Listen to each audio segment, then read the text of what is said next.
welcome to episode 417 of Retro Encounter, RPG Fan's weekly podcast of many topics. I'm Mike Sollosi, and listeners, we have one of our show and tell episodes for you today, and it's going to be about our favorites, our preferences, let you get to know four of us a little better based on the RPGs we play and love, or maybe RPG concepts that we extra love. But I'm bearing the lead here.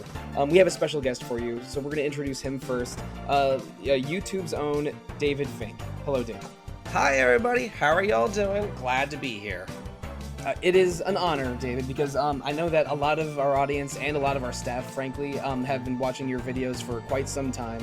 You have one of the best, I would say, like RPG-centered YouTube channels out there, and whether it's sort of recent coverage or playthroughs of classic games, and I didn't think you knew what RPGFan was until I saw you doing an unboxing video of the RPGFan review tome. Yep, I remember this. Yeah, a few weeks or a month ago, and then I said, "Oh well." And David mentioned RPGFan positively. Maybe he's willing to do a podcast. And it turns out you were. Well, yeah, and not only that, I have been watching not watching, but going to y'all's website and using your website since like I was in college. Like it's been years. Like I know about y'all. Don't worry. You know. well, we're very flattered. But you and I are not the only panelists here today. Joining us as well are Lucas Greene. Hello. And Kyle Cantelon. Hello. So, Lucas, Kyle, David, I did mention this briefly, but we're going to be talking about favorites today, but maybe not favorite RPGs, favorite games necessarily. I want to talk about obsessions. Like, I mean, all of us have, some kind of, I don't want to say obsessive compulsive or fixation, but like when you're an RPG player, a lot of the time you're playing one game for a long time, and it's usually not the game. You're probably playing a game. You're reading about it elsewhere. You're looking up stuff about it. You're maybe checking out fan art. There are sometimes you connect with a game and your feelings and thoughts on it go far beyond just playing it. And that's sort of what I'm thinking here. Like a favorite game or favorite series or favorite thing about RPGs that you just want to share, talk about, think would be a good discussion topic. That's where we're starting from today. And that is extremely vague. And I'm sorry, but we each sort of brought two ideas to the table that we're gonna just take turns talking about in turn. And maybe the listeners will get to know all four of us a little better. How does that sound? I like it. I'm all about it. I can do this. Babble about something I love? Never. Oh no! Why do you think I'm on so many podcasts, but not to do exactly that? Lucas, I'm going to pick on you a little bit and have you go first because there's one game that Lucas, you've been on our podcast for about a year or a bit over a year, and whenever you're on Rhythm Encounter and sometimes Retro Encounter, there's one game I think you talk about a lot, and it's one of the games I sort of associate with you from our medium amount of interactions that we've had online over the past year plus. So I think you know what I'm talking about. You want to kick us off? Sure. So the first game I wanted to bring is Lufia II: Rise of the Sinistrals. It's probably the most narrow thing on the list because it is just a specific game. I've messed around with some of the other games in the series, but none of them hold up as well as Lufia II does. It's a game I've always considered one of my favorites, and while the core game is a good RPG, it has puzzles and it had some really cool stuff that was a little ahead of its time, like avoidable monster encounters on the map and stuff like that. The thing that really got me hooked on it was the ancient cave. Right, that's you could call it a proto roguelike. It really is like such a mixing of genres because each dungeon is kind of a roguelike because with each step that you take, the monsters also take another step as well. And then you have other ways of avoiding those monsters too with your various tools and everything. It really is kind of a mixing of those genres. And it's the first time that I ever saw those two genres mixed together myself. And speaking of monsters, I mean, there's even recruitable and raisable monster pets in this those game. capsule monsters. Yep. Yeah. But Lucas, let's get more into the ancient cave because we're not selling it enough yet. So yeah, it's 99 floors. It is a fully randomized dungeon. You start at level 1 and you have to or with no equipment and you have to dive down. You can do it as part of the main game, but I've discovered that there's a community of people that do treat it like a lot of randomizers and such, where you just do a fresh run 1 to 99 all the way down and try and beat the boss. They do challenge runs where you use different party members. I mean, there's very much an ideal way to do it, and I've spent a lot of time uh, grinding through. I've been able to successfully beat it a few times, which is not, not as common as you would probably think with how much time I've put into it. And at this point, I've also gotten uh, almost a complete collection of the Iris equipment, which is Oh the wow. there's 9 items that have under a 1% drop rate that you can find throughout the cave. They do absolutely nothing, but they're collectibles.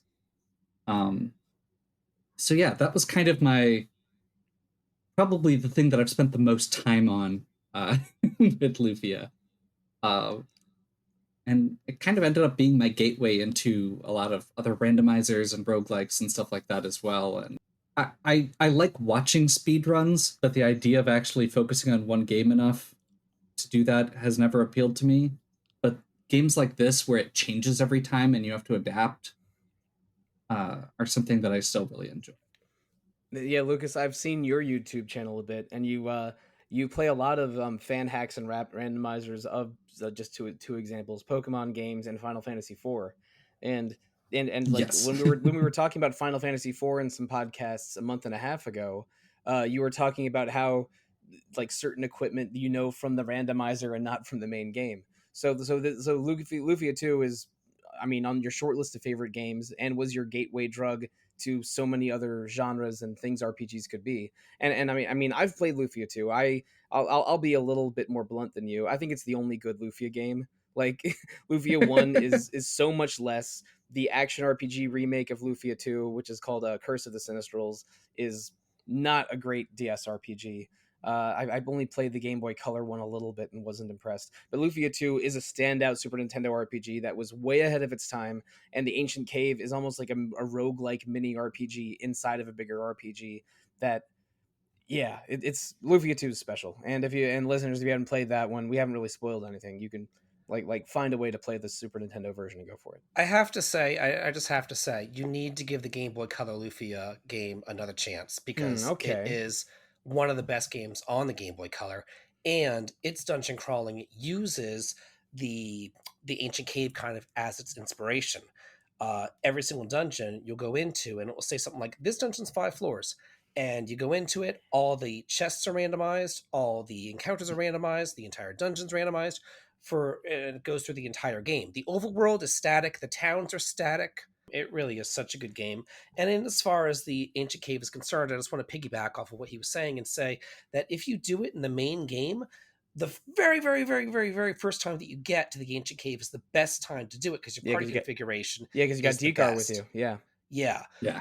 Exactly. So you have a really physical oriented party, so you're really able to do it well.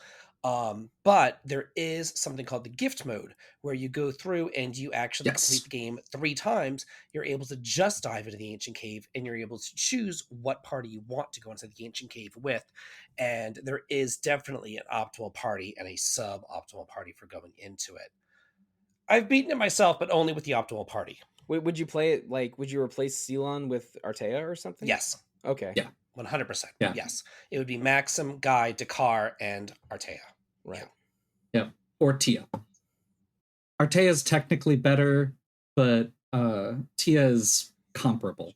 Yeah, Tia is at least faster than Ceylon because like Ceylon is Yes. sort of good mage, but you sort of wish she was faster or had more HP or something. Yeah. The big She's a little bit more problem. tanky, and survivability really does help in the Ancient Cave.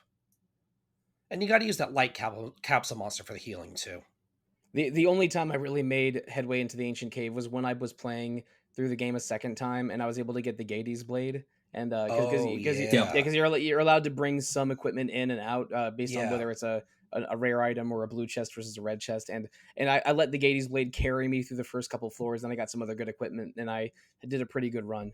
But Yeah. I mean, it's a game within itself, and definitely qualifies as a fixation or obsession. So Oh, thank you. 100%.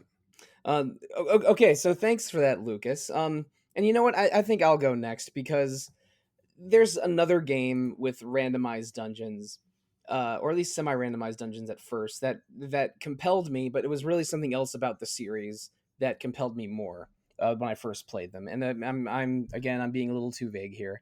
I want to talk about Persona a little bit.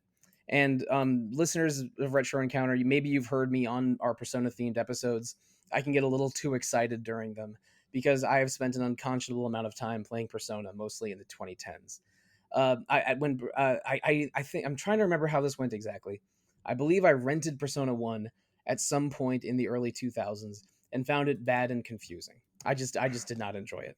And so I thought that planted the seed in my head that Persona is not great. But then a couple of years later, I get a copy of Persona 2 Eternal Punishment for real cheap. It was like they were like a GameStop or something was selling excess copies. I got Persona 2 Eternal Punishment for $15. And I tried it and I'm like, all right, this is better than Persona 1, but I still find this confusing and not great. I'm not going to move forward with it.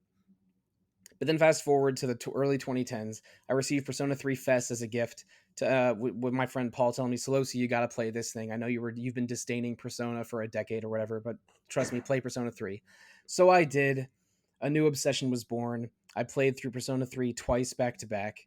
I got Persona 4 off of a friend from RPGFan actually, and played that twice back to back. I got the portable version of 3, played that 3 times. I got Persona 4 Golden as my first Vita game. I got the platinum on that one. I played so many Persona games, watched so many Persona anime, listened to so much Persona music, collected so much Persona merch in the 2010s. I think I beat Persona 5 within 2 weeks after it came out, and then immediately replayed it for the platinum in 2017. Like maybe you couldn't detect it very much in earlier podcasts or seeing me online, but for a while it was the video games I played the very most. Maybe I think it was curbed finally when Monster Hunter World came out in 2018. That's what slowed it down. But when I get into a Persona game, I like everything that it has. It has satisfying, snappy turn-based combat. That's sometimes a little easy, but sometimes a little bit more interesting. It's randomized dungeons in Persona 3 and parts of Persona 4 are like a little empty, but mostly just vehicles for that good combat. But really, the thing that excites me the most about it is that the RPG parts of gameplay and the narrative parts of the game are inextricably linked in the social link system in Persona 3 and 4 and the confidant system in Persona 5. Um, Interacting with your teammates and other NPCs, basically, like as you experience more story, you meters will go up and you'll collect things that quote unquote enrich your soul and allow you to summon more powerful personas.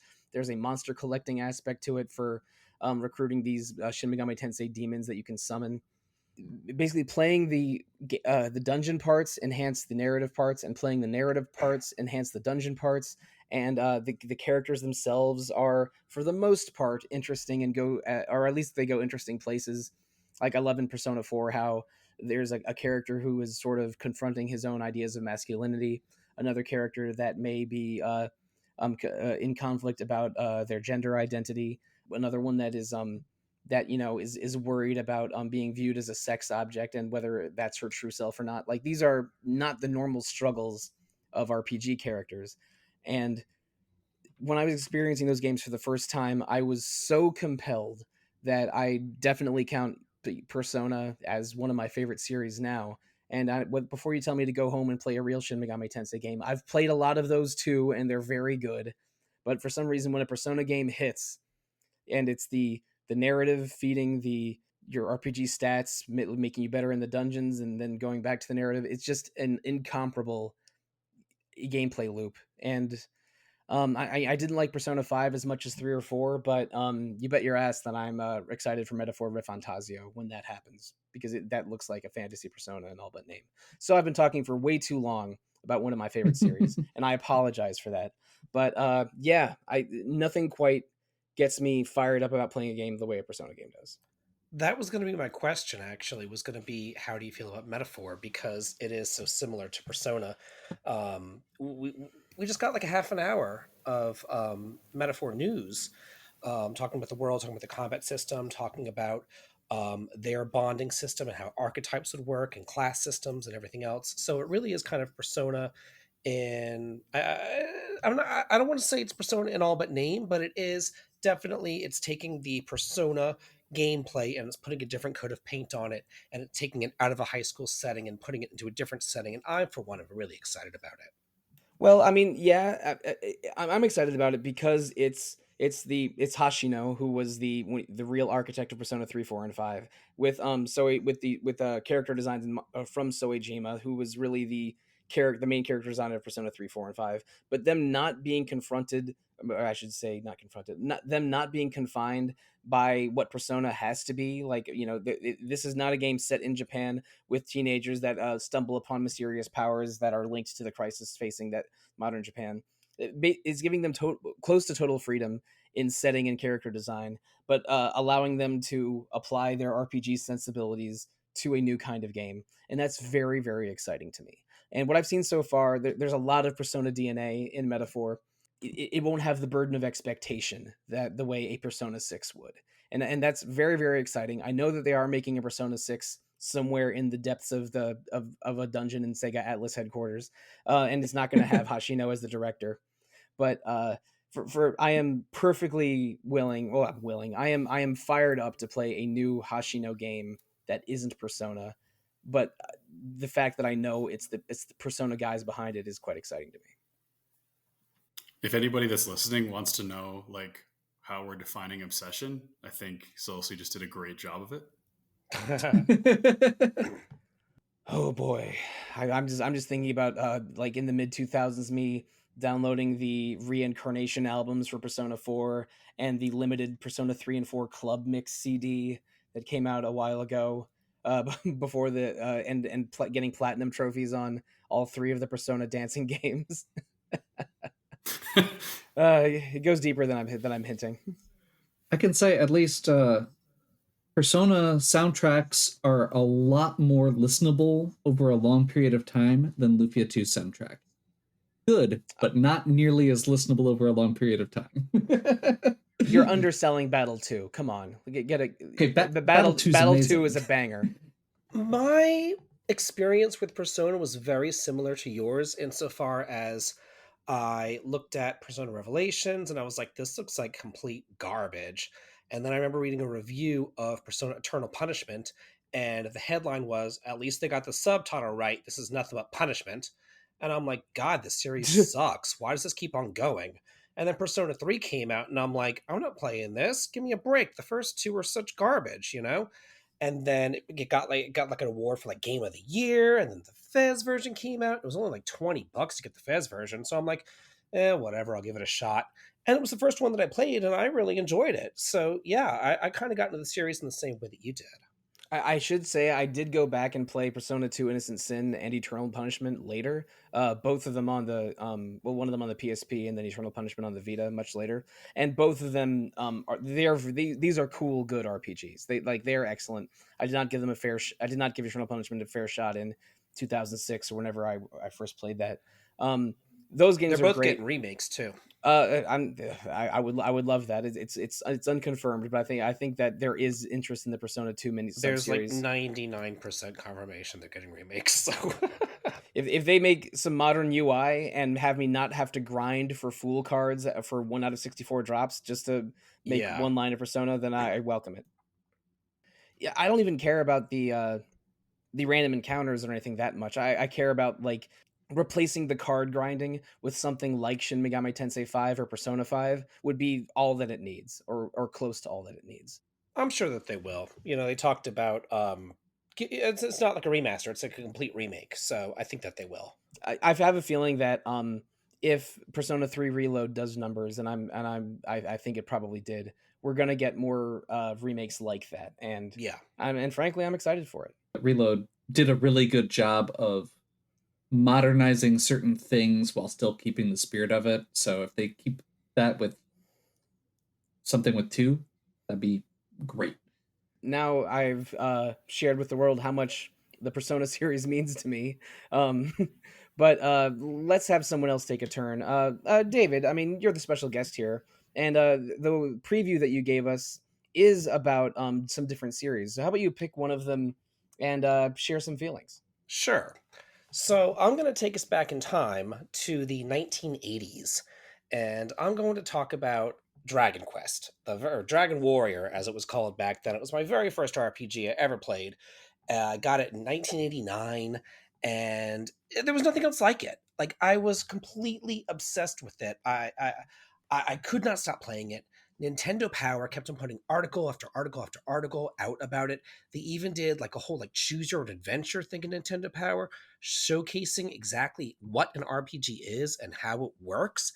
And I was just enamored by it. I could not get enough, just grinding over and over and over again, trying to get the best magic, the best spells, the best everything. And that was my case for all the Dragon Warrior games on the NES, all four of them.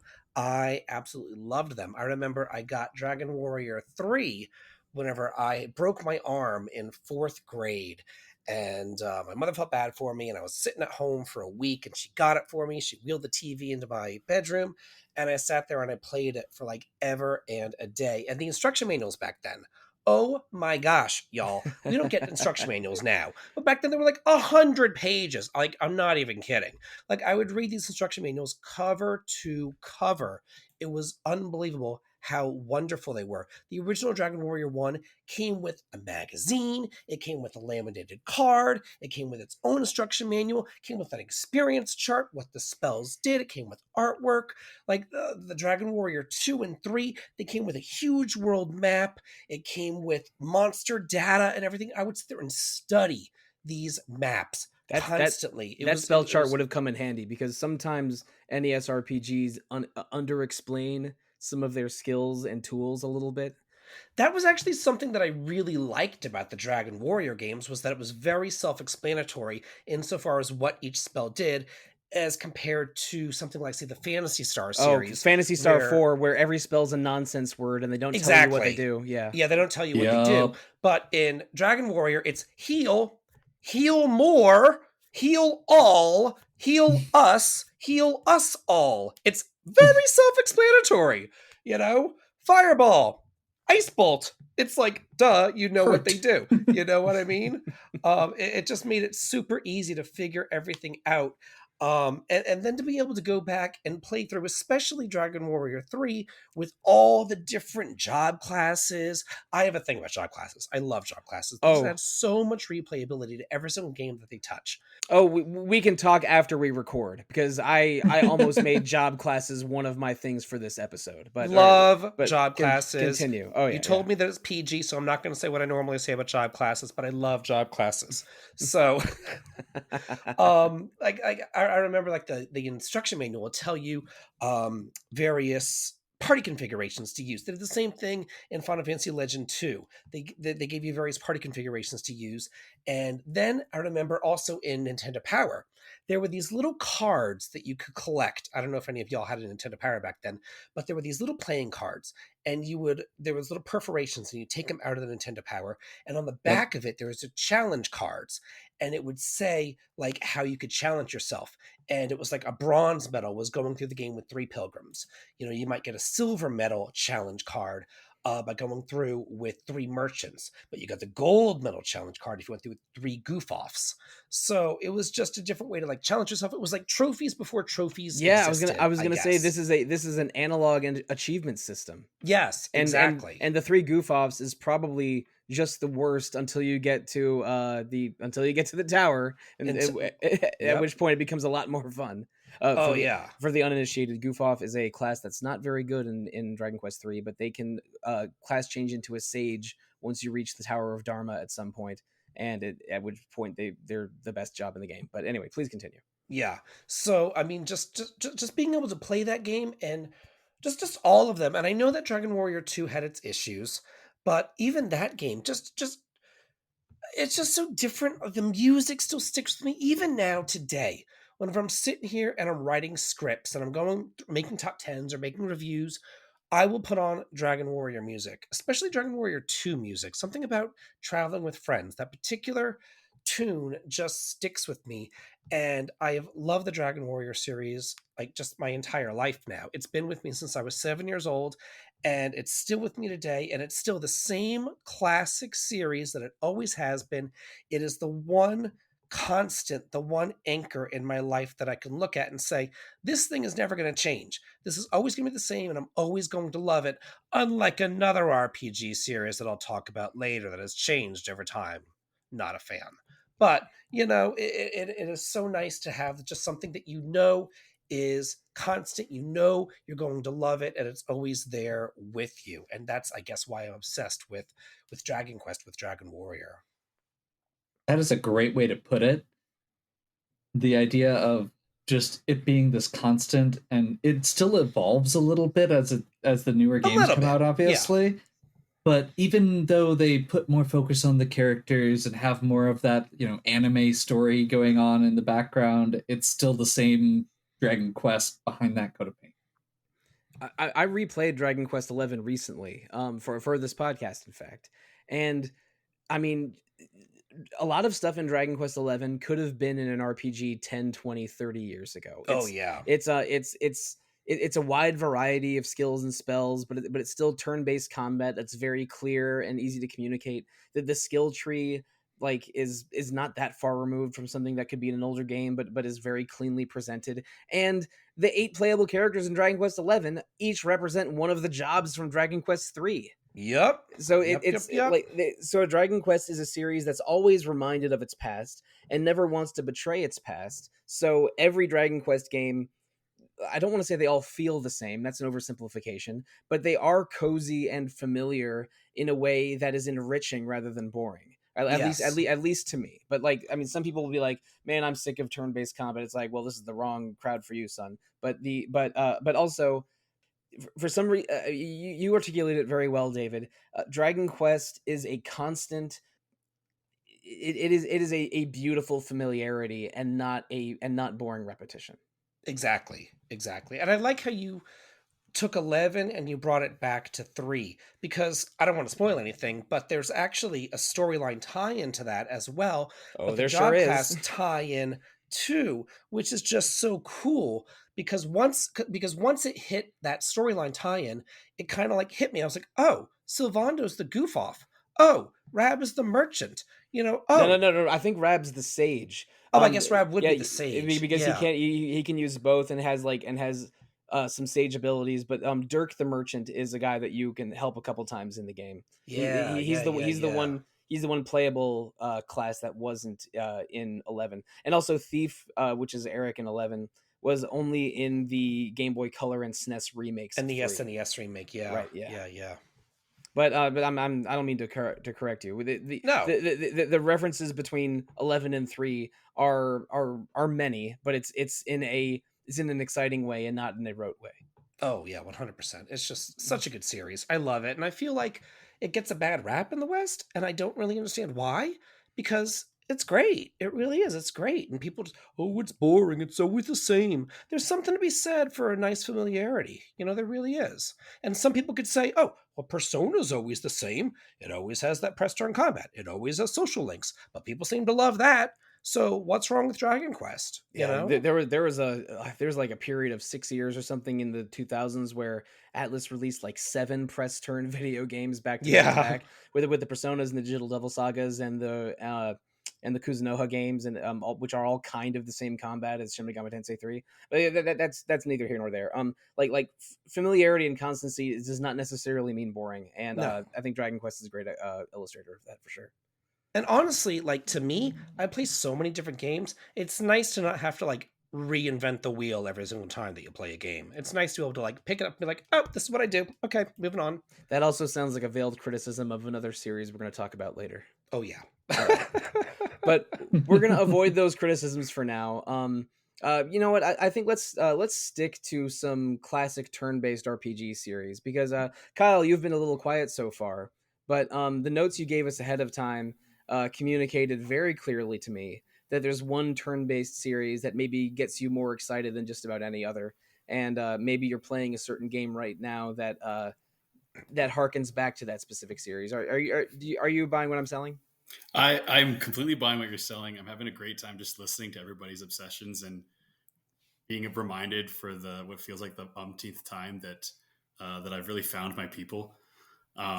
It's the Suikoden series for me. When I hear about Sollosi talk about Persona, when I hear about David talk about Dragon Quest, everything that you're saying is how I relate to Suikoden. Um, David, thanks. I appreciate you completely inadvertently one-upping me. I thought I was going to go back to 1995 with my original release and take us back in time, but you went all the way to the 80s. So I have to upstage you at every possible moment, of course. you know what? That's okay. I am completely small potatoes in every sense of the word here, and I am completely fine with that. Yeah, I mean, like, so for me, Suikoden is just completely near and dear to my heart, all the way to the point where, like, you know, the older cousin or brother or most influential kind of person in your life, whoever helped you introduce to video games, was the one that lent me the original disc. Which, if for some of our listeners don't know, it's like the circular thing that you used to put actually into the system, and it would be like right after the instruction booklet. It was a magical time. And you know, I played it. It's a really short game, but as a kid, it felt longer. And I'm not playing it until the early 2000s, and so you know, the fact that it had already been that old at that time was completely lost on me. But the sprite art was awesome. It was the first RPG that I played that was both turn based, and you could have like 6 party members. Plus, if someone isn't super familiar, we have a RPG primer on RPGFan. So you want to get into the Suikoden series, but there's more than 100 characters that you can recruit, and about 2/3 of them you can take into battle with you. So not only can you have 6 at a time in your party, not only is it turn based, but you get the chance to interact and to see so many different little sprites and little characters that, you know, sometimes for all the things we love about our role playing games, we just don't get that chance like you do in Suikoden. So it's that series that really speaks to me. It's really my obsession. I've played through the series in about every order as you can. Like there's kind of 2 main ways. Like for those that don't know, there's 5 mainline games plus kind of a 6th tactics follow up to the 4th Suikoden game. And the 2 main ways you could play it is in order of release from 1 to 5, and you could play like historically or chronologically, which would mean you would go 4 and then tactics, 5, then 1, 2, 3. So I've done it kind of forwards and backwards at this point. I've played quite a few of them.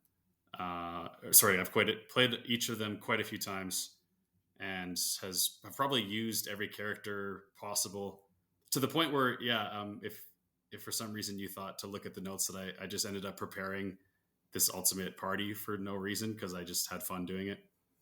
But I hope that I was able to at least partially eloquently relate to my favorite series, much like the Dragon Quest and the Persona fans in the building. Is Emily from Suikoden 3 on the list?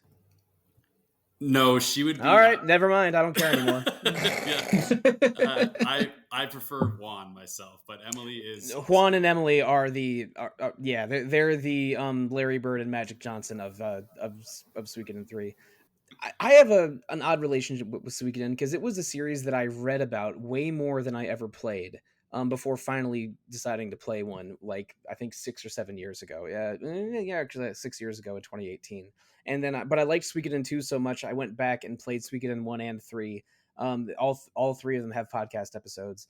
But I knew of it. It was this. It was attached to Chinese literature. Everyone has 108 recruitable characters because 108 is a very important number in Buddhism. They tell these very broad political stories that are interesting and smartly referenced between each of the 3 games that I've played at least.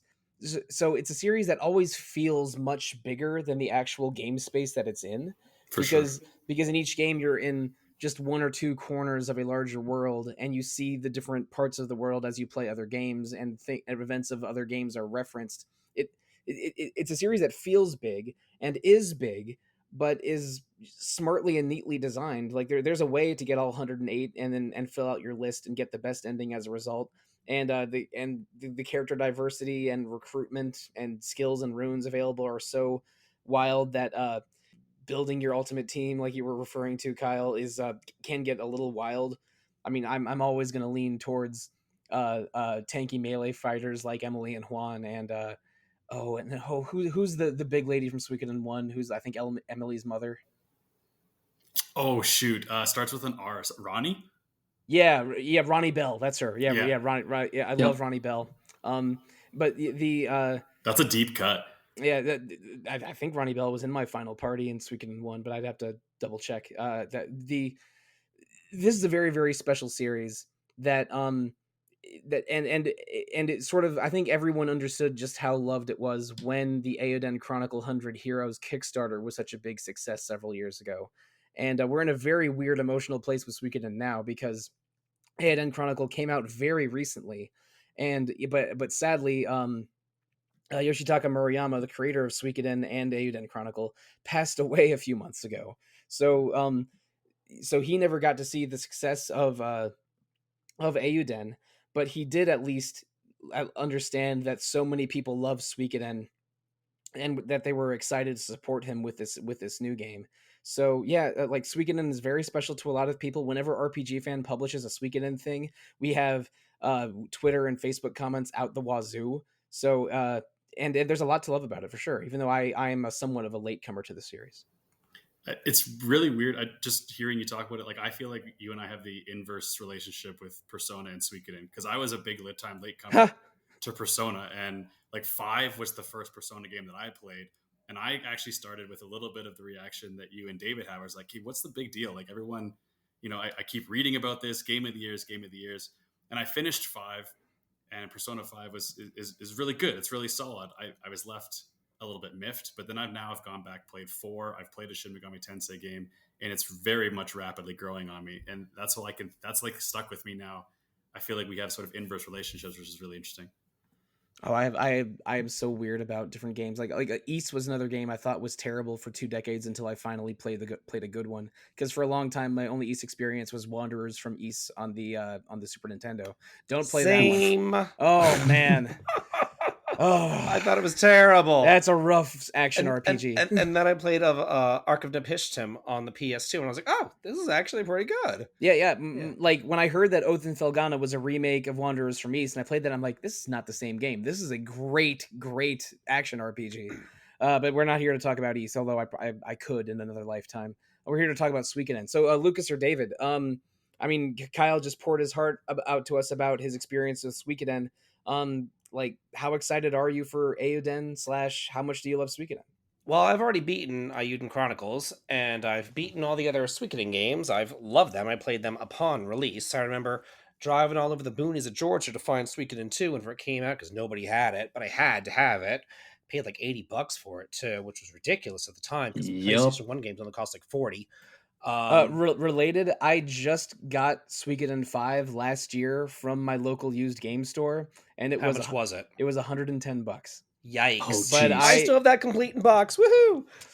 I'm a little jealous, but I'm also excited because that means I get to play Suikoden 5. That's to me, it's like the second best one, only right after Suikoden 2. It's really Agreed. good. It's very good. A former RPGFan staffer, Leona McCallum, it's one of her favorites of all time, and just hearing her talk about it is like, all right, I gotta get my hands on this thing. Has a really long introduction, but it's definitely worth it. 5 for my money is the best, but also like it's really impossible to disagree with somebody. Yeah, I know it's kind of I don't know. I'm kind of a black sheep. I don't think many people will say 4 is the best one, but speaking of black sheep, no. But 1, 2, 3, and 5, I've heard almost entirely good things. Like there's maybe a bit too much backtracking in 3, but that game's great. Yeah, it's really good. I just have one small thing to add on here. So Suikoden 5 was my local game store now 2 years ago, and it was the kind of like the full $60 as if it was brand new. And then I don't know if anybody, I don't think David would have had access to my notes, but David, I'm so glad you shared that about trying to find Suikoden 2, because for the longest time that was just the thing I had read about. and I knew of its greatness, but it was impossible to find. Yeah. And so at one point, I was about 17 or 18 years old, and essentially my first ever big personal purchase. Like, I was lucky enough that my parents had helped me with everything, but I was on eBay and dropped $150 on a copy of Suikoden 2, and it was like the biggest deal ever. I had never really bought anything that much for myself. It came in the mail in the next couple of weeks, and I regret absolutely nothing. Yeah, gosh. Hey, that's a way better purchase than my big when I started going down a rabbit hole trying to find rare PlayStation games. Oh, what is that? It's the blacksmith one. Thousand Arms? Thousand Arms was the one I finally first picked try. up. Oh my gosh, what a pull! Look. Okay, look. How many RPGFan quiz shows have I written? Yeah. I knew somebody would have it. Yeah, no, that was my I spent over $100 on it, and it was like, oh, this was not a great investment. It's not a terrible game, but it's not the investment that Suikoden 2 cute. or it's cute. Yeah, it's not bad, and it has some Persona energy to it, because you do, like, by dating women, you are able to forge more powerful weapons, and it's more than a little bit sexist in how it presents that. But it's that seems problematic. yeah, but it's I mean, let's just say a remake of Thousand Arms would have to change the tone a little bit, but it's not a bad game. They would have to do a complete 180. Like, my God. Yeah. There would have to be some changes. I'm saying, wanting to change the subject. Understatements. But I mean, it's as good a time as any to change the subject, because I don't want to waste too much of the good Mr. Vinc's time. Although I'm having a good time and a slightly starstruck talking to you, David. But oh gosh, Lucas, it's your turn again. Okay. How do I do this transition? Metrovanias, talk about them. I know this is kind of borderline on RPG coverage, but it's definitely something that qualifies as an obsession, and it's at least in our coverage enough that I feel okay bringing it up.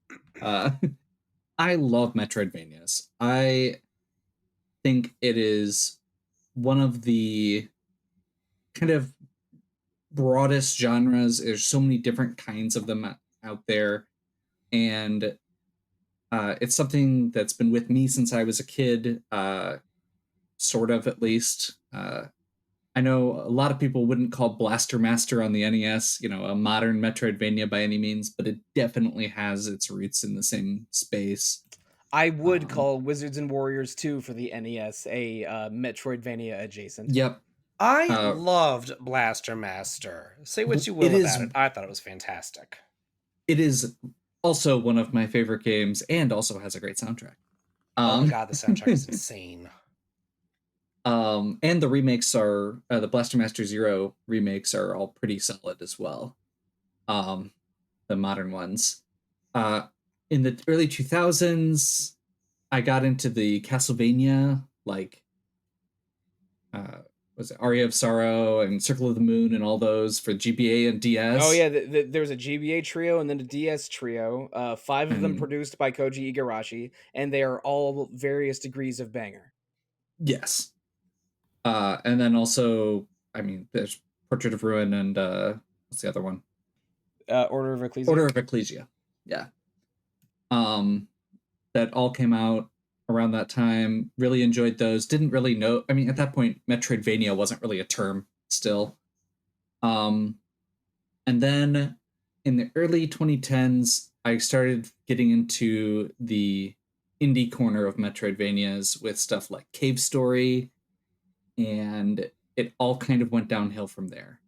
And at this point, my Steam library is overflowing with Hollow Knights and Salt and Sanctuary and Bloodstained and Monster Sanctuary. Okay, Bloodstained and Hollow Knight are at the far upper end of indie Metroidvania games. I remember True.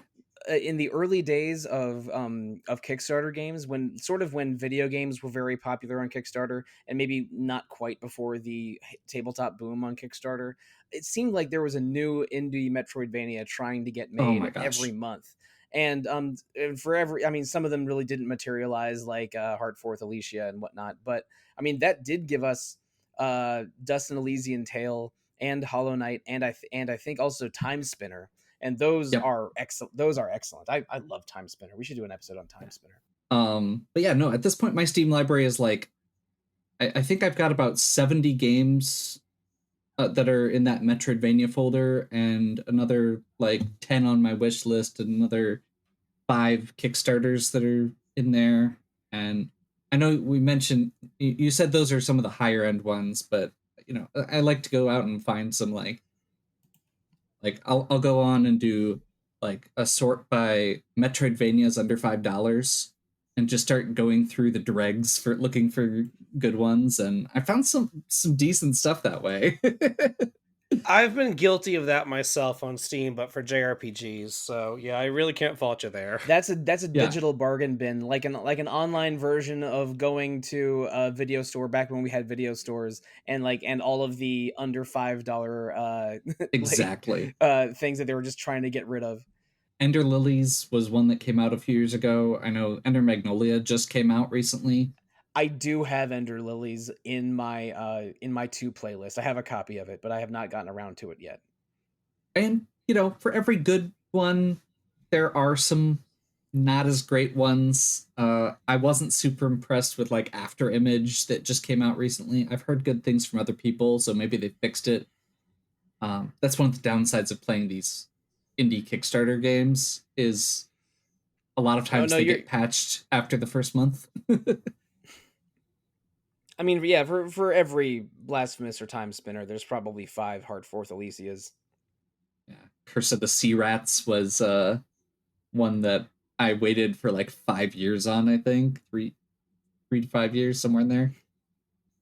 Yeah, that was it's a hand drawn, inspired by Don Bluth, and it was okay, but it was not living up to the hype after waiting that long. I mean, I haven't heard of Curse of the Sea Rats, and I was briefly worried you had just entered in some prompts into a Metroidvania indie name generator.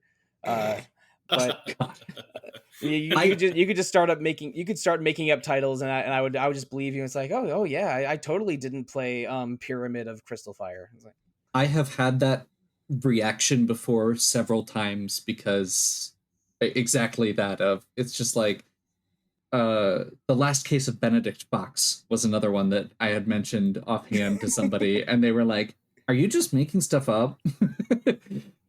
I was just gonna say, it's also such a good community, because a lot of those indie devs support each other. Like half of my Twitter feed at this point is random indie devs that I follow, and finding out like one of my all-time favorites, which is completely free and I highly recommend to everybody. It's called An Untitled Story. And I found out years later that it was made by Maddie Thorson, who is the creator of Celeste. oh, And it was just like, oh, this was like one of their early projects when they were in college, just getting started. And it's small world, and it's a really neat to see all the support in that community. So yeah, I love indie Metroidvanias. I think there's a lot of awesome ones out there, and some not as great ones, but you know, you have to dig through them to find some of the good ones, and there are a lot of really good ones out there that are not as big names as like Hollow Knight. Be right back. Just filing a patent for Pyramid of Crystal Fire under Sollosi's name. well, okay, maybe you're beating me to that one, but I am in the middle of playing a Metroidvania right now. The somewhat recent Prince of Persia, The Lost Crown, came out I think in January or February, and I didn't get it until a few months later, so I'm playing it now. I'm not sure if it's Metroidvania RPG enough for us to cover, but it's a very, very good Metroidvania game. The sensibility of having a nonlinear space that you use, that either abilities or progression events unlock other parts of the linear space. Like when one's well designed and the pieces fall together properly, it's so satisfying. just to explore more of the map and strengthen your character. That it's a genre I like a lot. Although I'm not quite scouring the somewhat positive reviews on Steam for the lesser known ones. Kyle or David, do we have any Metroidvania thoughts before we move on? Actually, I was just thinking that when you guys are describing how well it can be done, there's really nothing that kind of replicates the satisfaction of discovery, like unlocking a new Metroidvania area. Like, oh, that's how that works. Especially when they have some unique powers that they're doing, or something that doesn't work the way that you expect it's gonna. You can see the double jump coming. Oh man, unlocking the double jump in a Metroidvania is an unsurpassed feeling. Then now you know the game has actually begun. But okay, you know what? Speaking of Lucas, one of the indie Metroidvanias you mentioned a little while ago is Monster Sanctuary. And Monster Sanctuary, oversimplifying it a little bit, is sort of Metroidvania meets Pokemon, where you get to recruit monsters, and sort of your party of monsters are the tools and the verbs that you use to navigate the Metroidvania space. Is that a fair basic descriptor? Yeah. Well, I want to talk about monsters for a while because I think when I think of a few of my favorite series, Dragon Quest, which David mentioned earlier, Monster Hunter, which roughly once every 3 or 4 years takes around 200 hours of my life away, and Pokemon itself, which is a game I've played, or games of which I've played. Oh boy, since I was 11 or 12 years old. Uh, I think that for a lot of video games, maybe those especially, but a few others, I'm almost rooting for the monsters more than the player characters. Because I mean, when I play a Pokemon game, I almost don't care about the story. Like, I mean, Larry the Legend is the best gym leader of all time from Pokemon Scarlet and Violet. But when I think of every Pokemon game, I think of the ecology of all of these monsters and learning about them and recruiting them and building a team of them. And with Monster Hunter, I mean, I don't think anyone really cares about the story of a Monster Hunter game, but I think of just the 20 to 50 monsters that you hunt, and where you have to sort of learn everything about them and master their movements and their weaknesses to take one down. Like, I don't like monster recruiting or monster husbandry more than monster hunting necessarily, but I mean, some RPGs, I just am so delighted by encountering monsters and learning about them and encountering more of them that they dominate the entire game for me. Like, I mean, Persona wouldn't be Persona without the Shin Megami Tensei Kaneko designed demons that you encounter, and Dragon Quest wouldn't be Dragon Quest without a slime appears, fight, magic item, run. Or like my favorites, the great dragons from Dragon Quest V, and the great saber cats, also mostly from Dragon Quest V. David, I really like Dragon Quest V. It's the best one. It's so good. Oh my god. I didn't know that a happy waltz just before the credits could bring tears to my eyes until that game. But I whenever I am playing a game and a monster design or two catches my eye, I just get so much more excited about the game. And if there is a monster hunting or monster collecting or even just monster photographing part of a game, I get so much more excited about it. Like, I mean, there's even a Pokemon style Sujimon side quest to Like a Dragon Infinite Wealth, where you basically collect all the weirdos and scumbags that you fight in the streets of Honolulu and organize them into a team that you battle other teams of scumbags with. It's a total delight. Like, I don't care about Monster Hunter stories or Pokemon stories, but I care about the new monsters added to each of those games so much that I mean, when I was visiting Japan for the first time last summer, I did in fact come back with a couple plushies, and not the ones you're thinking of. Like they were a Starly and a Drillbur. Like I get so I get so I get Sick. I get so attached to monsters in different games, and especially how they interact, and the ways you can interact with them other than just clicking on them to fight them, that it gets a little weird. And I mean, I own about a dozen or so vinyl Dragon Quest monster toys. It kind of makes sense to me because the monsters are a constant. The party members change, the towns change, the dungeons change, the stories change, all that changes, but the monsters are always there. So it makes sense that you get attached to them. Yeah, I mean, when Dragon Quest XI came out in 2018, I was so excited that Great Dragons were back for the first time since Dragon Quest V. Not counting the Dragon Quest Monsters sub games, which I have some experience with. They're sort of their own thing, but I mean, when I played Dragon Quest IX for the first time, and they added the Slionheart enemies that are like giant versions of Slime Knights, I was so excited. I cannot tell you, and their color variations, Prime Slime and Shogun. When I play a game, especially if it's in a series I love, I'm always excited to see what the new monsters are. Sometimes more than what the story is, which I know goes against to what RPGs are because we think of them mostly as narrative driven games. But nah, for me, it's like, oh, what's the next beastie I'm fighting, and can he join my team? I played Suikoden 3 almost entirely with the Griffin on my team. Oh hell yeah! Oh, Fubar. really? Oh yeah, he never left my party unless he had to, and Bright the Dragon is a very good boy as well. You betcha. I was actually just gonna say, I mean, I think every series we've brought up has monster collecting in some regard. You've got the capsule monsters, the Persona like demons, the Yeah, you're Dragon right. Quest. I wrote guides on the Dragon Quest VIII Monster Coliseum side quest on Oh forums geez. oh god, almost 20 years ago, like probably 18 years ago or something. God, that brings me back to when I was in high school, and I wrote a strategy guide on game FAQs for this game called The Magical Land of Waz that had just gotten translated, and nobody had a guide for it. And I was like, I'll write a guide for it. How hard could this possibly be? Oh my god, that thing took forever. Oh, Holy crap. online forum guides are, oh boy, that takes me back. Writing some of the guides to the Final Fantasy V and Chrono Trigger sections to cavesofnarch.com. Let me tell you. But yeah, like sometimes I care more about the monsters than the humans or playable denizens. I've said my piece. Now I'm gonna go and play Monster Hunter Rise and die to Primordial Malzeno 15 times.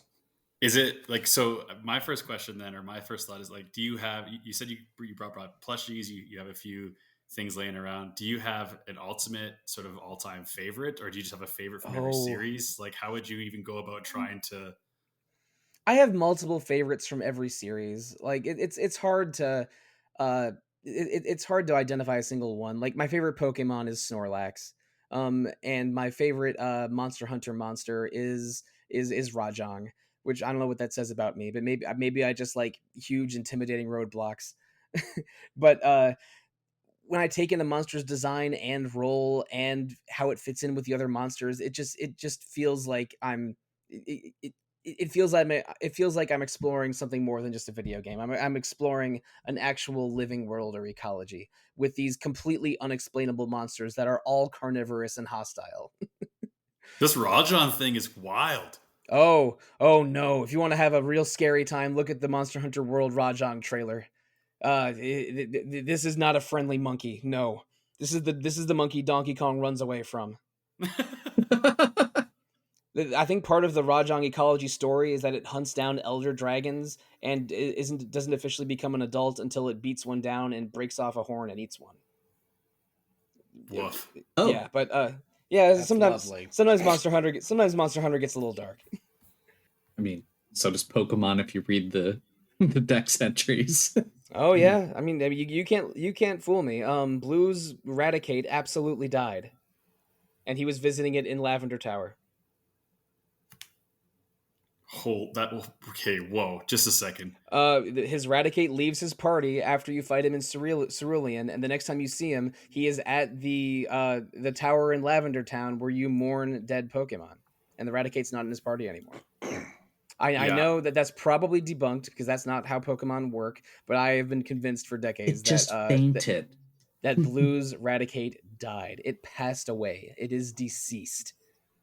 I'm gonna need a minute with that It one. is in Pokemon It is in Pokemon Hades. It's cheering for Zagreus in the crowd in the Elysian Fields.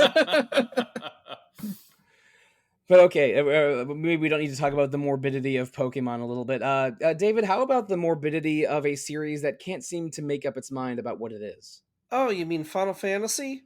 Yeah, Yeah. yeah, that series that changes its identity with every 4 years. Every time I turn around, it's something else. I mean, like growing up, Final Fantasy and Dragon Quest were pretty much one and the same. You know, they seemed the same to me at least. Like Final Fantasy 1 came out right around the same time as Dragon Warrior 3.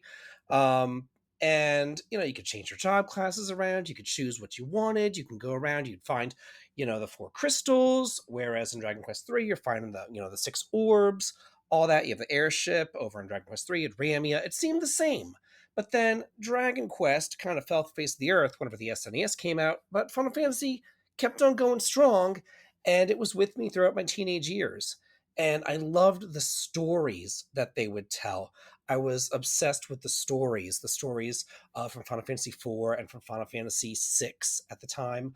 I just loved it. I loved all the characters. I just loved everything about the world. Like I would get so involved in them, and I remember not knowing that Final Fantasy 3 was actually Final Fantasy 6. You know, we had no idea that Final Fantasy 2 was actually Final Fantasy 4, that we were missing these entries until Final Fantasy 7 came out.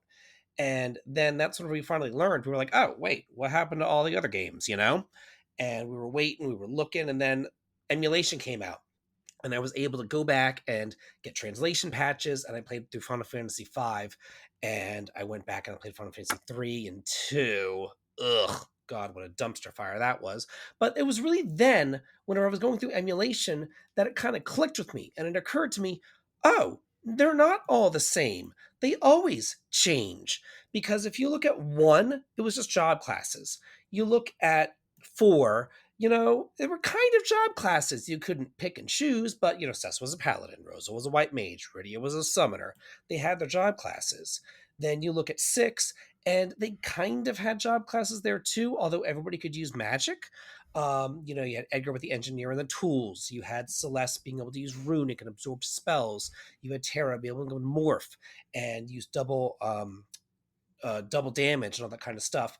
But then whenever I was able to go back and look at the translated games with Final Fantasy II being much more like a saga game, it was like the precursor to the saga series. And I think Kawazu was the director on FF2, and then he went on to make Saga afterwards. So it's like yeah, calling FF2 Saga Zero is not incorrect, really.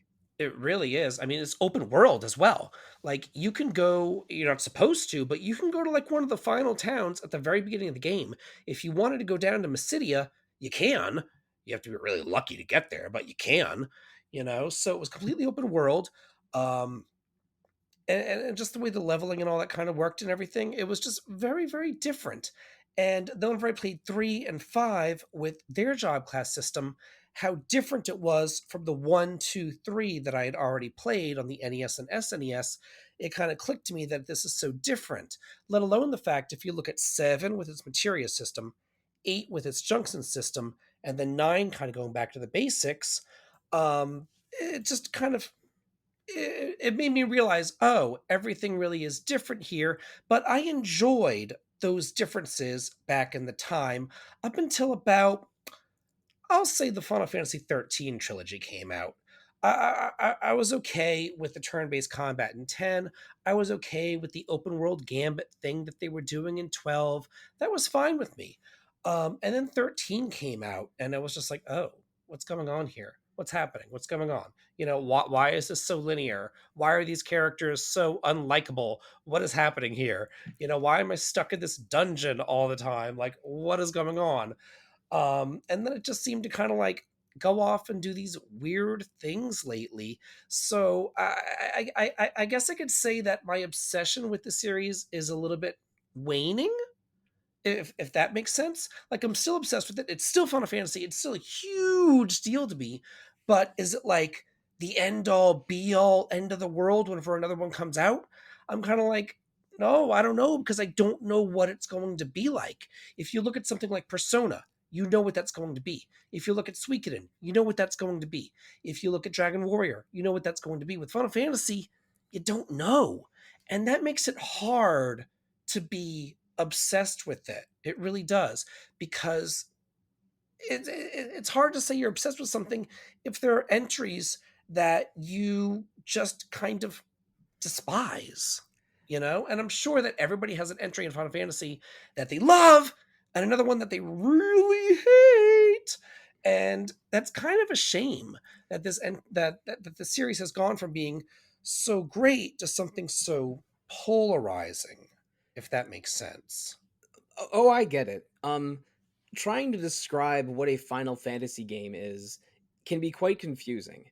You'll never get to the right answer, so it's not even worth E- going e- on about it. Exactly. If you just look from one Final Fantasy game to the next one, there are of course similarities. Like it'll probably have Moogles and Chocobos and Bahamut in it, but Yeah, like the fundamental gameplay concepts can be wildly different between each one. And I mean, Final Fantasy 16 came out less than a year ago, and Final Fantasy 7 Rebirth came out just a couple of months ago, and like if you put those two games side by side, would you really, and with all the names covered, would you really know they were in the same series? Because they both have action combat, but one of them is predicated on this sort of skill loadout system. But one is a team and is a solo combat game, but one is a team combat with these dramatic pauses ATB system, and one takes place in a sort of a science, a fantasy sci-fi setting, while one is more raw fantasy. It's Final Fantasy has a confusing relationship with technology. Like, are these steampunk or future punk or hard fantasy games? I don't really know, because they're all so different between them. yeah. I think the one constant you can say about Final Fantasy games is that Square Enix puts money into them, so they always look and sound fantastic. They are always very beautiful games for their appropriate age and technology. Even detractors of the of FF7 remake or FF16, they're gorgeous looking games. I enjoy them for what they are, but to actually say, how do I explain this? Like, I think that they're good games, and I enjoy them for what they are, but do they have any sort of thread that really connects them together besides, like you said, Bahamut, Sid, Chocobos, Tonberries? Besides these little cosmetic things, there's no real unifying theme There's that goes a between them. there's a famous Supreme Court case where they were trying to pin down whether content counted as obscene or not, and it would basically determine whether things were too obscene or too pornographic to be shown in the public place. And Supreme Court Justice Potter Stewart said, and this is stuck as the official definition of obscenity in case law for decades. I'll know it when I see it. Like, Final Fantasy games don't have very many unifying qualities other than surface ones, but other than that, they're always experimenting and always changing. And as a result, you get a series that is very often beautiful and very often popular. Like, for the entire Super Nintendo and PS1 eras, Final Fantasy was probably my favorite series, full stop. Oh Like, yeah, yeah, yeah, yeah. those six Yeah, games I that's my love. era too. Yeah, those six games, I love five of them and don't ever want to replay a sixth one. And I'm not going to say which one that is. But the but because it's always changing, and two of them were MMORPGs, and that's an entirely different bag of fish. Whether people love MMORPGs or refuse to play them, it can be for personal reasons.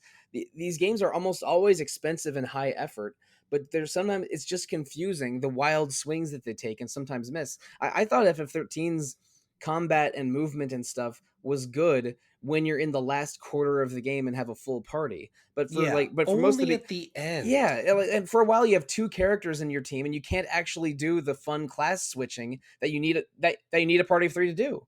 Did you ever play that game, The Four Heroes of Light, on the DS? It was the precursor to Bravely Default, and how they were constantly switching up and moving around and going over.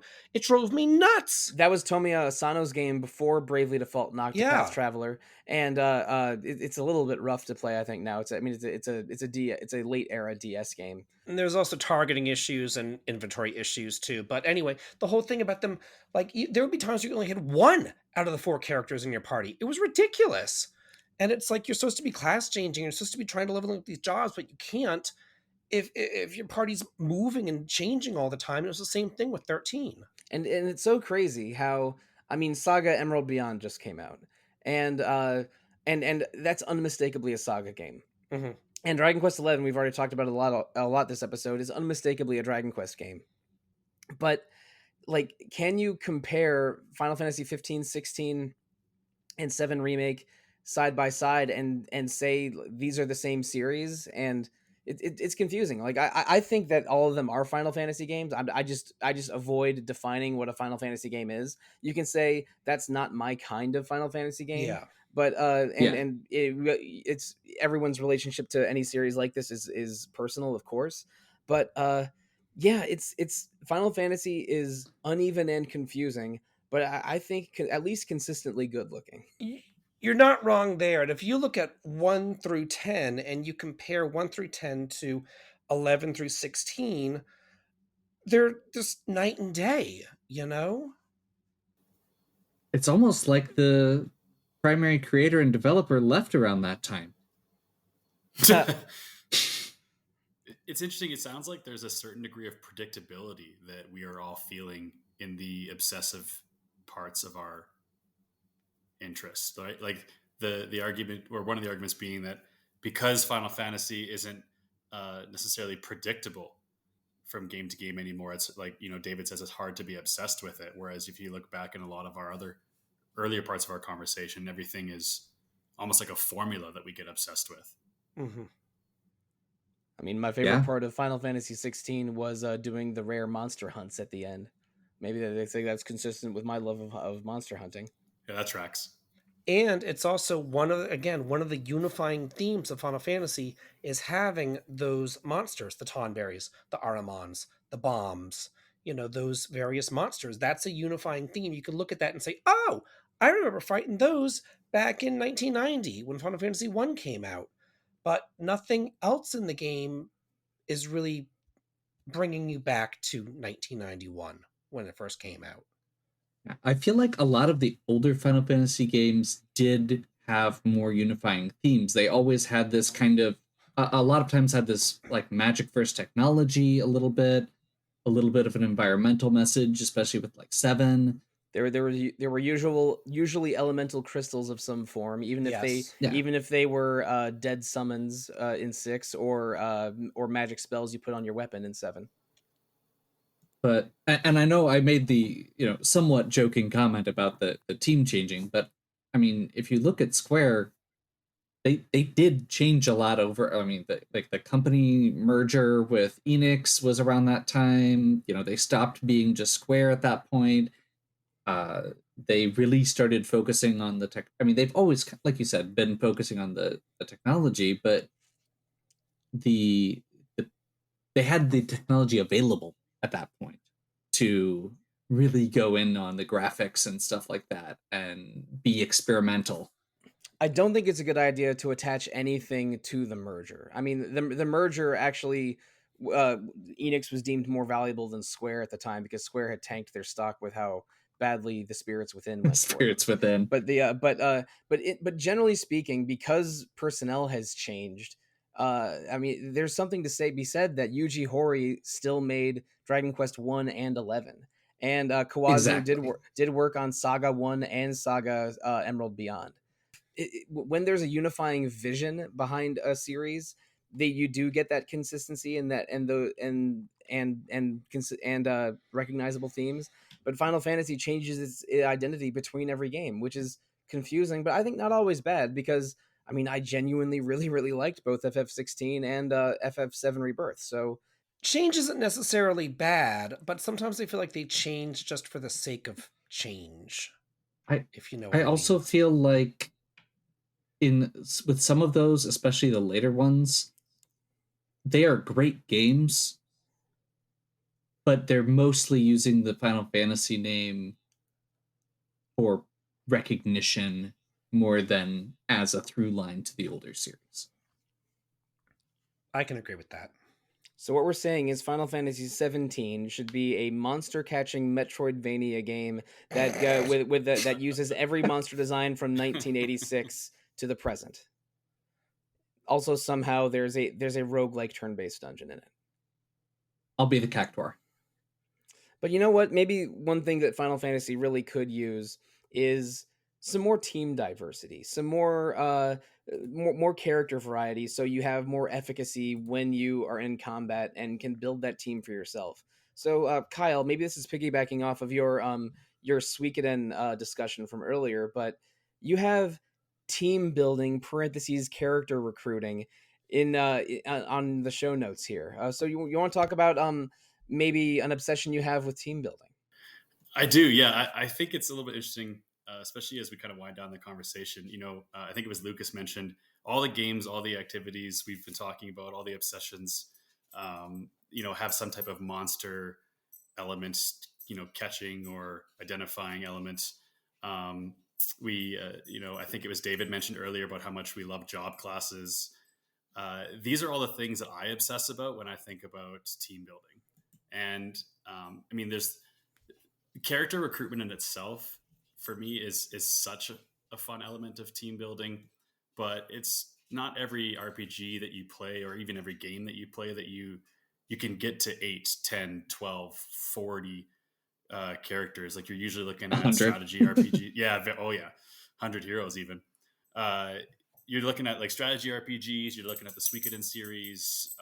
Chrono Cross is sort of a blip in time for Squaresoft with that many recruitable characters.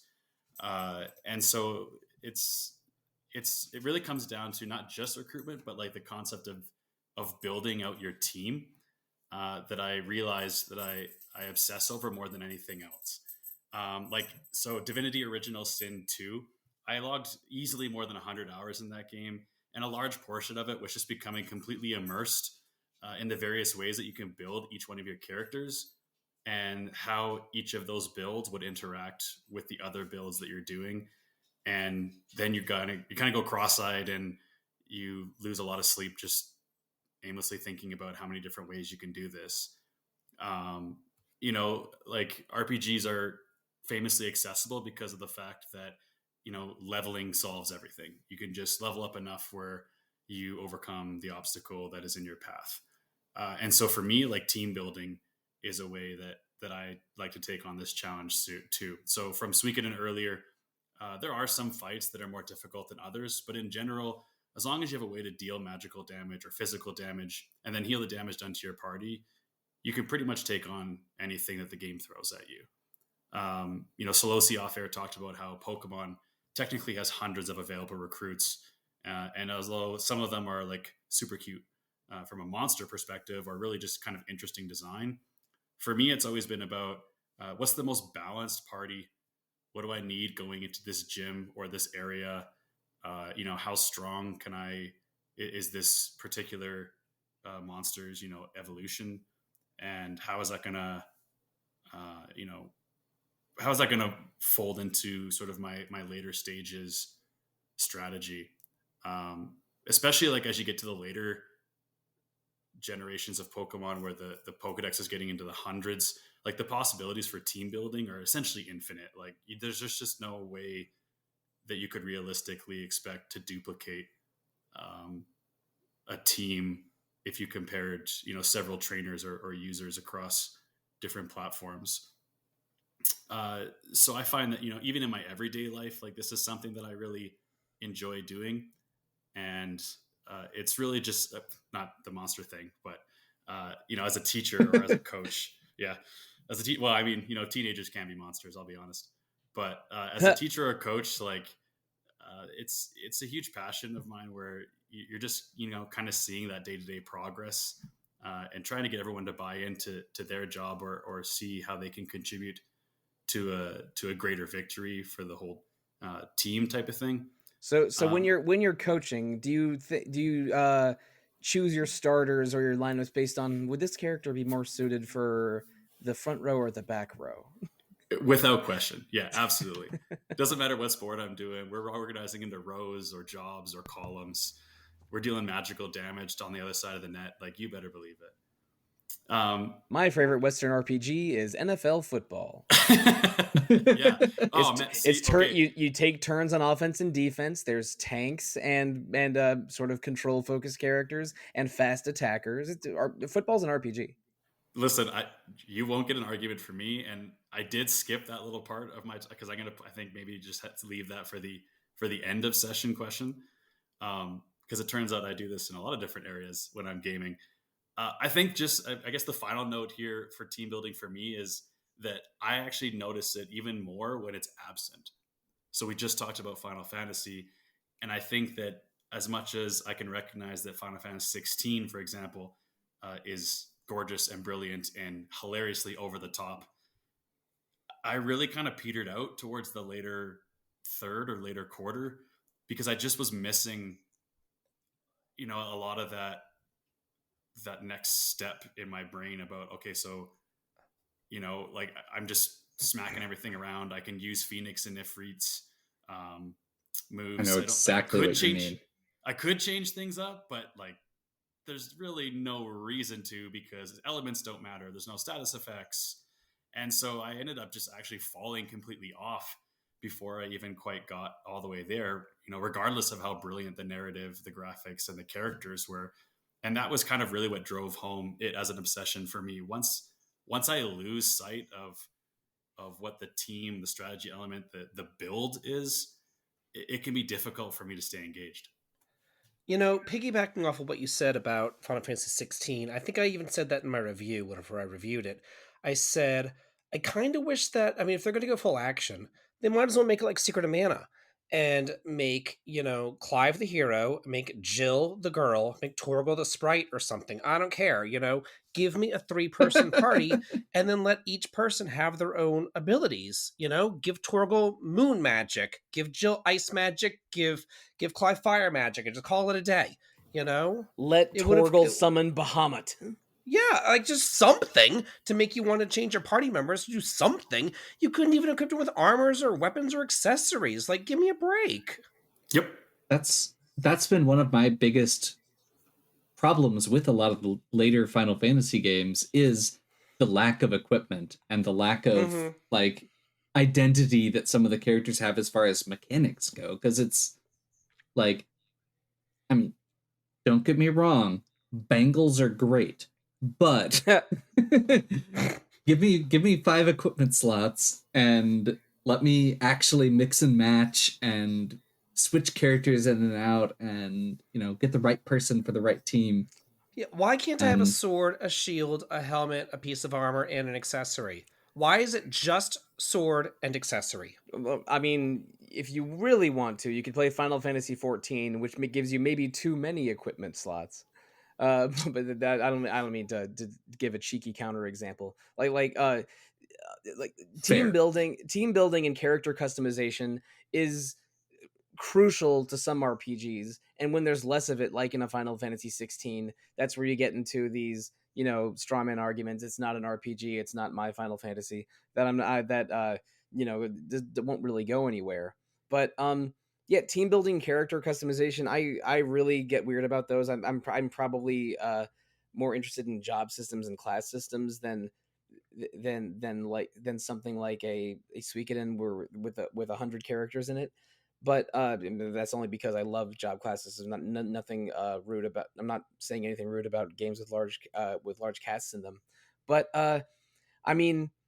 I think we even talked about it a little bit with Lufia II, how when you tackle the ancient cave, your team makeup really affects how you handle the ancient cave. Like your party makeup is super important to so many RPGs, and I could probably tell you a favorite team or a favorite build for most of my favorite RPGs that have that kind of thing available. I was talking about writing online guides decades ago. I wrote a forum guide a long time ago for character choices and job choices in Seiken Densetsu 3, which is now Trials of Mana, because that's a game that has dozens of combinations of classes and characters that you can end up with. Some much better than It others. depends if you're playing the Super Famicom version or the recent PS4 Switch version. Well, they did rebalance it Yes. in the remake, but in the SNES version, like, my God, Yeah. it was definitely a right and a wrong class change. Yeah, I mean, Yes. sometimes correct, and but sometimes it's sort of overtuned, or at least I'm worried it's overtuned because I think the worst character in the Super Nintendo version is maybe overpowered in the PS4 version. But we can talk about this after we record, David. Yeah, like character building and team building is a fundamental part of a lot of RPGs, and I guess Kyle, when a game gives you a lot of options, whether it's 1,000 Pokemon or 108 Stars of Destiny, it really connects with you. Very much so, and I think that it's I like that you added the job system part too, and like neither is bad. Um, when I think of like Bravely Default too, and how many different job combinations you can have, that is really like your 100 recruitable characters, right? Like there's just so much variety. The cute little outfit changes. Final Fantasy X-2 has Oh, aged yeah, really well in that the sense, dress spheres, like the right? Final There's Fantasy only X-2 has great combat and a job system, and frankly deserved a better video game to be framed around Yeah, it that. just needed a better story. totally agree. God. You get and it's an interesting juxtaposition between Suikoden or Eiyuden, because you only get 3 characters the entire game, but they're constantly switching and change. Well, I guess you have the option to switch and change, their roles and what they're doing and who you're fighting. And so I think that no matter how you create your variety there for team building, I just think it's important that like your game or series has an identity for team building. Yeah, no arguments here. I love good job tinkering and team building and character recruiting in an RPG.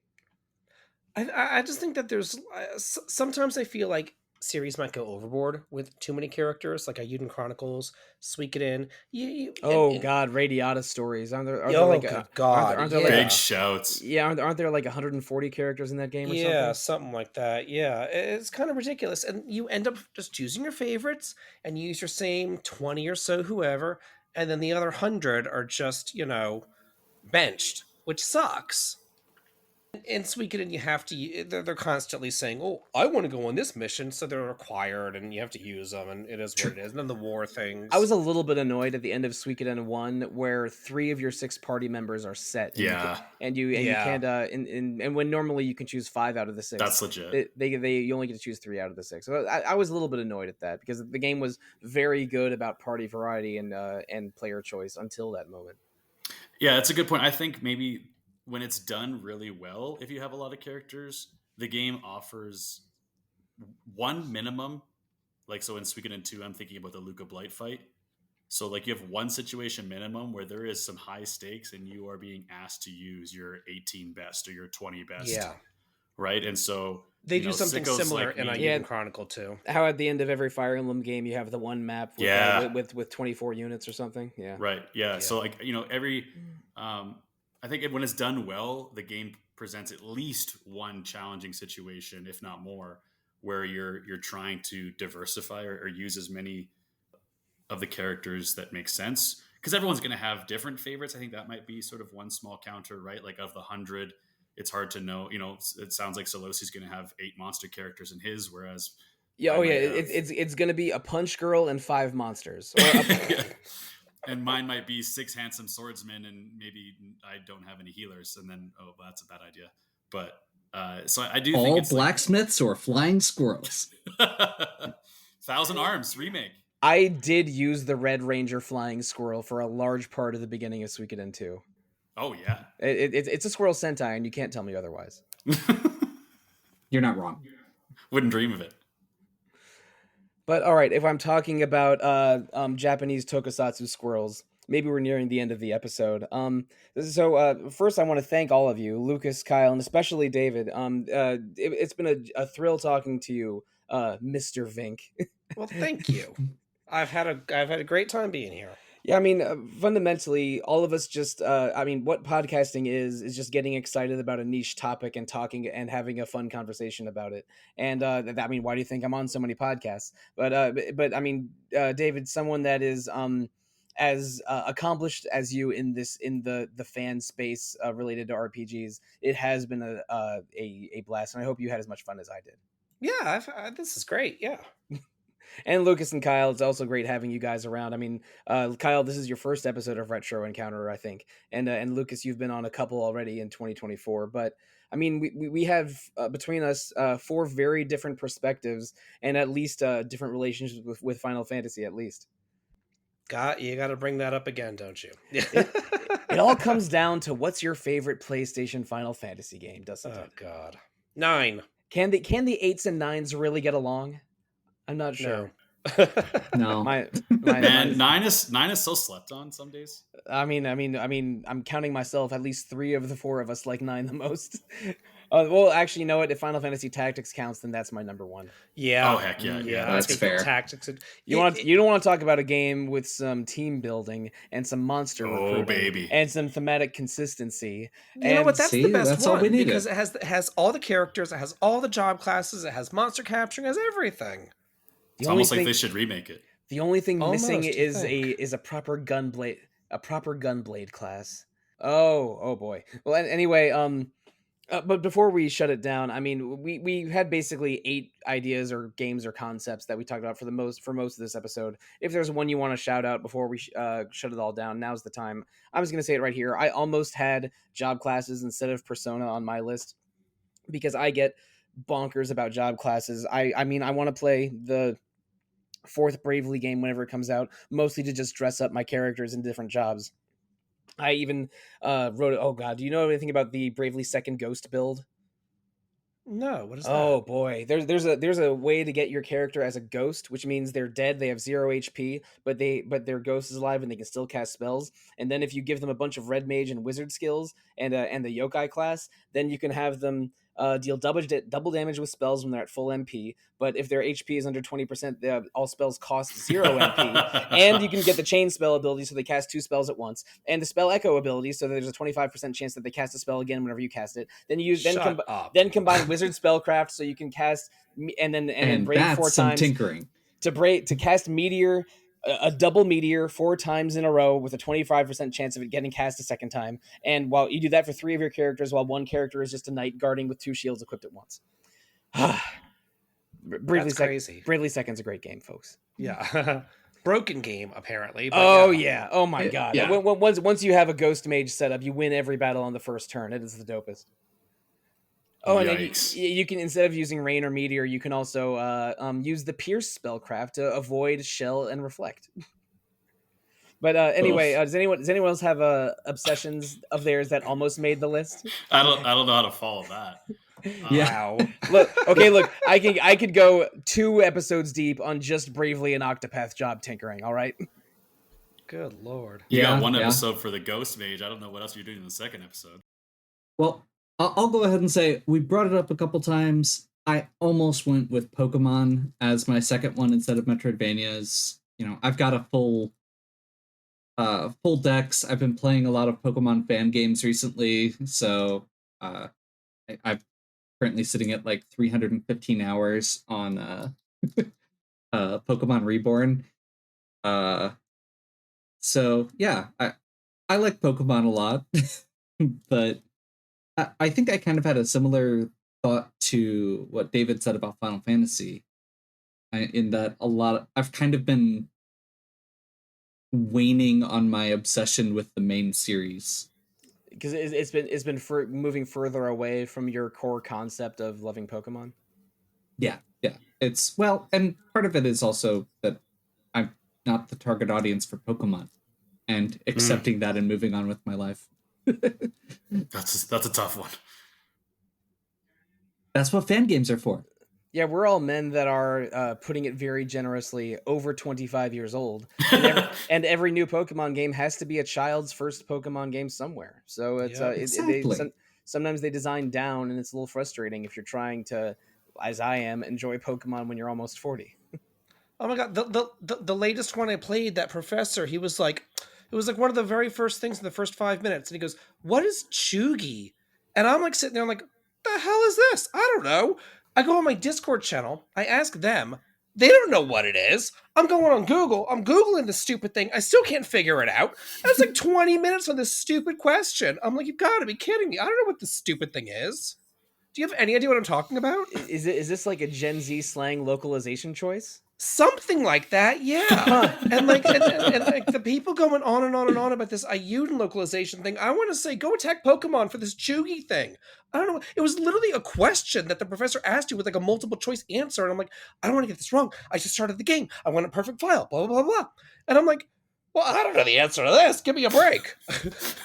Look, I'm just saying, when I played Final Fantasy XIV Shadowbringers a couple years ago, they had a Homestar Runner quest reference and a Red Hot Chili Peppers quest reference back to back. So that game wins localization of the year every year for me. At least I knew Oh, what Red jeez. Hot Chili Peppers is. Like, my God. I've heard of it before. Oh boy, this is maybe the oldest we've ever sounded on an episode of Retro Encounter, and we Get have off my lawn. and we have retro right in the title. Oh man, God, We're really earning the title this time. God, I'm really feeling like late stage Clint Eastwood right now. Get off my lawn. I don't have any lawn segues, but the only mini part of the obsession I cut out of my team building was, I don't know where the Venn diagram sits or how big the middle is between people who play sports games and people who obsess about RPGs. It might just be me just sitting on the beach in the middle and sipping a drink. I think it's just you. Yeah, it might just be me. But It's so narrow, I'm not sure you could wedge a grape through it. yeah, no, it might be me. And so I've been playing just like a lot of NBA 2K. It has a my eras. And so basically, for a nerd like me who loves basketball and the history of basketball, to be able to go through the different eras and see the names that I grew up idolizing and listening and watching, and then just build my own little team as I go all the way through, is I've essentially recorded 50,000 words about my little adventures over the last 2 years that is unpublished currently. But yeah, that's just like one small, that's definitely I think adding to our definition of obsession, where it's just for you. So you see, kids, Kawhi Leonard is a glass cannon DPS because he deals a lot of damage, but just he gets injured just all the time. Sollosi, I might actually watch football if they actually explained it that way. Oh It man, might make it a little bit more exciting. Sollosi, we're starting a new podcast. My favorite Baltimore Ravens tank, Marshall Yanda, just retired 2 years ago, and I'm still recovering from it. Okay, now if we're getting into very niche Baltimore DC area sports fandom, then it's definitely time to end the episode. But again, I want to thank Lucas, Kyle, and David again for joining us tonight. But let's talk about the near future of Retro Encounter before we really do a final sign off. Next week we are doing our first of 2 episodes on Omori, which is an RPG or an indie RPG that I believe was originally in webcomic form, that is well known for its very sensitive and powerful depictions of trauma and depression. So we're going to have some mental health features go up on RPGFan in late May and have those 2 episodes sort of bookending it. And so I'm slightly afraid, but also very excited to get deeper into Omori. I only started it a few days ago, but I'll be definitely ready to talk about it next week. But also coming after Omori, we have most of June planned out already. We're doing 2 episodes on Grandia 2, which won our fan poll for episode 400 a little while ago. We're finally getting to it now, because I think a couple people on the panel are teachers and don't have a lot of time for playing long RPGs during the school year.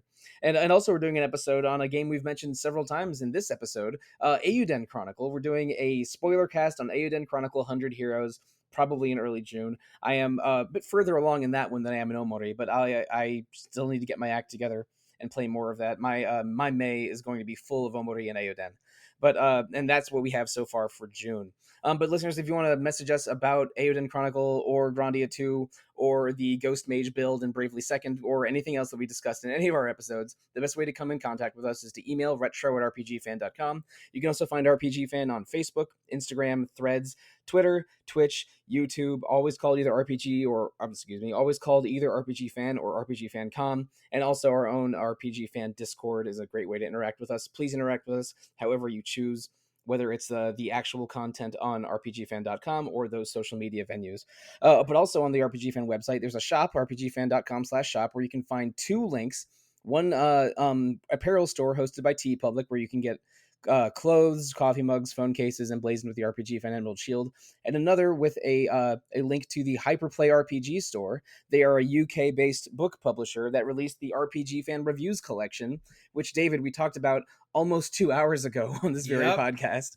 It's a roughly 300-page collection with one-page reviews from the history of RPG Fan. I'm in there a couple of times, but you can, including a Bravely Second review where I don't think I mentioned the Ghost Mage build, but missed opportunity. That review was already too long. I don't think it would get approved nowadays. But those are the shops are a great way to interact with RPG Fan, but there's also 2 other fine podcasts that we have here in the RPG Fan Podcast Network: Random Encounter every 2 weeks about randomness and what games we're playing, and Rhythm Encounter every other 2 weeks about RPG music. You can review retro, random, or rhythm encounters on Apple Podcasts, Google Play, Spotify, YouTube, however you plan to listen. We appreciate any feedback you're willing to provide. But if you want to give us feedback as people and not as podcasts, let's tell the listeners how they can find us on the internet, starting with you, Lucas. You can find me everywhere at Rafegal, RAEFGALL, on pretty much all the social medias, and on YouTube, where I upload a daily Let's Play video. Now, Kyle. Yeah, you can find me on Twitter or X, whichever you're calling it, at Kyle. I'm calling RPG it Twitter. I am too. At Kyle RPG Fan. And now, David, feel free to make your segment here a little bit longer than mine, because you're probably most well known for YouTube, but I know that we can find your content in many places on the internet. Yeah, so I am on YouTube as David Vinc RPGs. I'm also over on Twitter as The David Vinc. I'm on Instagram, although I hardly ever use it, but people seem to love my Instagram for whatever reason. So I am over there as well as The David Vinc. You can find me there. And of course, my email is just davidvinc@gmail.com as well. Thank you so much again, David. It really was a joy talking to you, and I every time I do a collab with a content creator on this podcast, I have such a nice time. I should do them more often. But yeah, you should. Yeah, probably, because we did. Alex from Backlog Battle joined us for a Persona 4 episode last year, and it was a total delight. But anyway, I'm jumping all around. Listeners, if you want to find me on the internet, it is easiest to find me on either Blue Sky, Instagram, or Discord. On all 3 of those places, I am at Evoker for Dogs, and yes, that is indeed a Persona 3 reference. But let's see. I mean, maybe between the 4 of us, we could come up with the ultimate video game that has social links, monster ecology, a roguelike dungeon, a non-linear game space, 100 characters that you can recruit them all, but somehow feels like the Dragon Quest games of our future and the Final Fantasy games of our past. Nah, impossible. Thank you. Listen, we already sold Final Fantasy Tactics. The only thing that Final Fantasy Tactics didn't have was the social link thing. It even has like that Abyss 100-floor dungeon thing. Like, it has everything. It's the perfect game. In the remake, you can have Mustadio go on a date with Agrius to increase their relationship. Social links. Done. Final Fantasy Tactics. It is the perfect game. We just figured it out. It's Persona 1.5. Make it happen. Thank you. Good night and good luck.